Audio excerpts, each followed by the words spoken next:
Que players intervêm em GeneXus para modelar o design system da aplicação? Aqui, apenas os sobrevoaremos. Ao finalizar o curso, poderá pesquisá-los quando desejar focar na user interface de sua aplicação, indo do macro para o micro. Temos os patterns, como o work with de uma transação, que criam objetos web panels, entre outras coisas. Estes painéis já possuem incorporada uma parte do design system. Por exemplo, vemos que as ações têm uma estética comum, com uma cor que se repete também nos botões da transação ou do Web Panel, para exibir as informações de um elemento.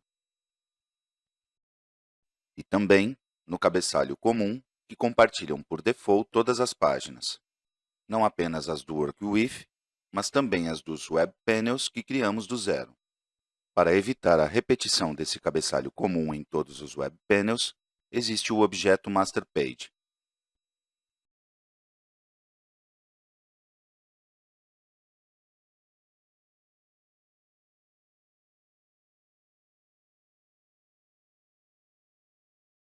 Cada Web Panel será carregado dentro do controle Content Placeholder de sua Master Page. E aqui temos esse cabeçalho que vimos. Quando é executado o Web Panel, também é executada sua Master Page. E a página visualizada no browser é a composição de ambos os layouts, conforme o que indica a Master Page. Mas também temos outra forma de compor painéis. Estes são os objetos Web Component. São como pedaços de Web Panels, que podem ser inseridos, então, dentro de outros Web Panels. Por exemplo, o Pattern Work With já fez isso.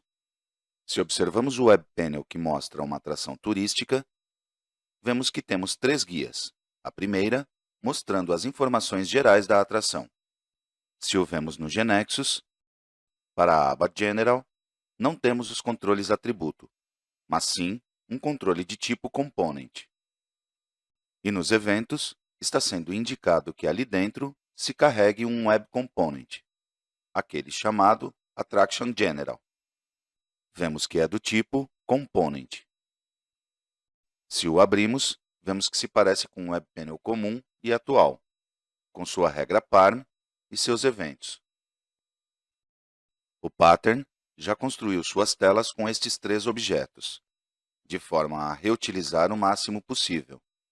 Nós também deveríamos utilizá-los para criar bons sistemas, econômicos, que permitam implementar uma vez e reutilizar quantas vezes forem necessárias.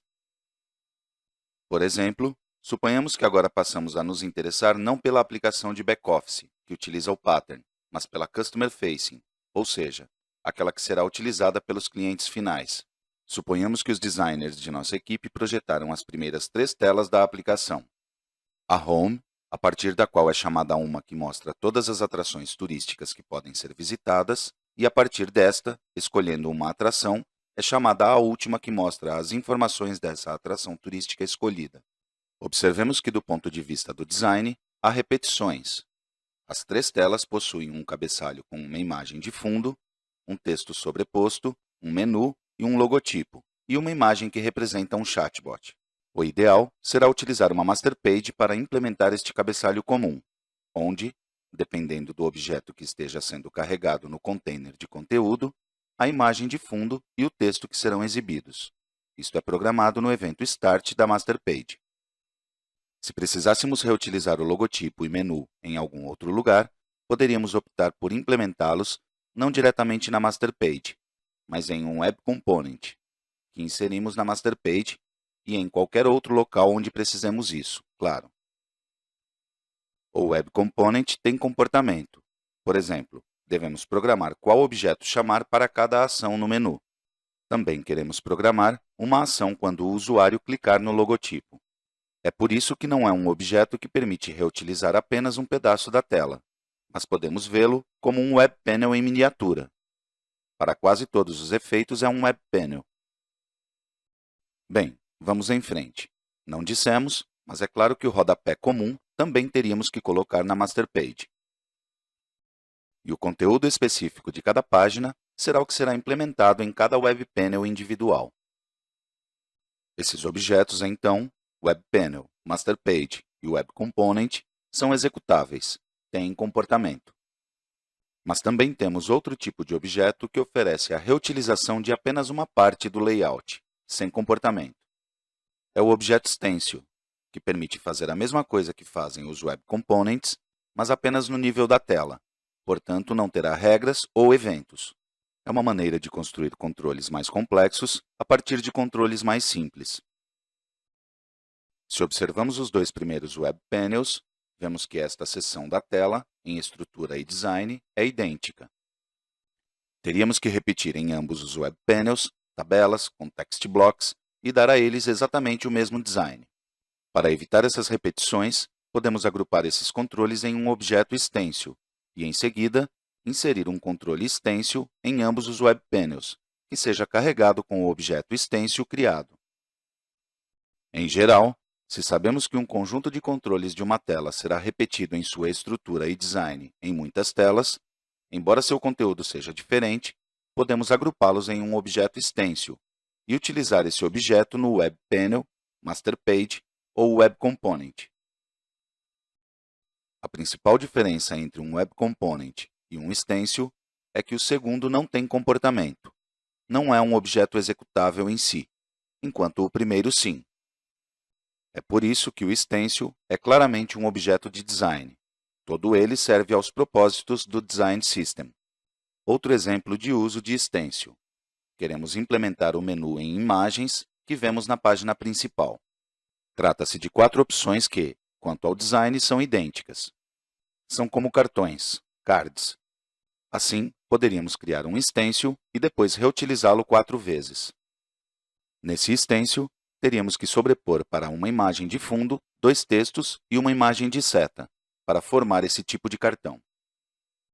Ou seja, estamos compondo uma espécie de controle maior a partir de tabelas, imagens, variáveis, text blocks. E a questão que adiaremos por um momento é como projetamos todos esses controles.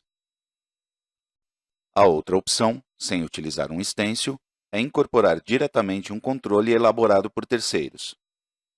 Por exemplo, o controle para projetar cartões, fornecido pelo Framework de Design Semantic UI. Para isso, basta criar um objeto User Control, controle de usuário, em GNexus.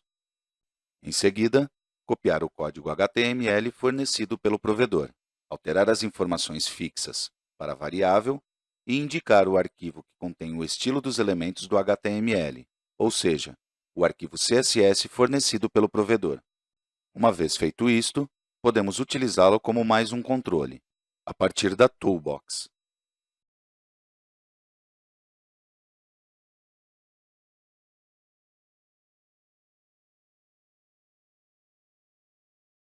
E assim, em execução, veremos. Resumindo, vimos primeiro os patterns, que utilizam Web Panels, Master Page, Web Components, para implementar partes da aplicação. Vimos estes objetos como formas de componentizar os programas para poder reutilizar o máximo possível. E vimos que são objetos que possuem um layout e comportamento. Estamos chegando ao ponto central. Em qualquer um desses objetos, temos um layout a ser projetado. E além de podermos utilizar nesse layout controles de terceiros que já vêm com design, os User Controls, podemos utilizar stencils para compor controles. Mas projetar um stencil é equivalente a projetar qualquer conjunto de controles em um layout. Assim, chegamos onde queríamos. Independentemente de onde estejam localizados os controles GNexus, como os projetamos? À esquerda, temos a tela como queremos vê-la em execução. À direita, temos o Web Panel Home, que é carregado dentro da Master Page que vemos, que, por sua vez, utiliza o Web Component. E, ao mesmo tempo, além de ter controles comuns, o Web Panel utiliza um stencil que também possui um layout. A maneira de projetar cada um dos controles desses layouts é por meio do que conhecemos como classes. A cada controle é associada uma ou mais classes, que são as que determinam seu modo de apresentação na tela. Por exemplo, Se observamos o título Get Ready to Explore, que corresponde ao text block que vemos aqui, como é indicado que tem que ser um título de cor branca, que tem que ter essa família de fonte com esse tamanho? A resposta é associando a ele uma classe, com o nome que queremos, que seja semanticamente significativo, por exemplo, H1 Negative, para indicar cabeçalho sobre fundo escuro, e especificando as características de design desejadas no nível da classe. A classe poderá ser reutilizada em muitos outros controles, e essa é a graça de que a definição de suas características de design sejam independentes do controle. Então, a questão é associar a todos os controles ou elementos da UI nos objetos, por exemplo, estes 4 textos, as classes de estilo que se identifiquem como significativas. E então, você só precisará definir as propriedades de design de cada uma dessas classes, em um objeto que as centraliza. Este objeto, até GeneXus 17, era o Theme, mas a partir de então, poderá ser também sua evolução, o objeto Design System. Assim, a página, que para cada controle possui nomes de classes, precisará apenas saber qual Design System Object, ou Theme, deve acessar para recuperar as propriedades de design de cada uma dessas classes. E essa é a maneira GeneXus de separar o que é a estrutura e conteúdo das páginas do que é seu design. Todos estes objetos que implementam a página, que veremos no browser, têm um objeto de estilo associado, seja o objeto Theme ou o novo Design System Object. Neste objeto Theme, ou Design System, estão declaradas as classes com suas propriedades específicas que lhes dão o estilo com que serão exibidos na tela.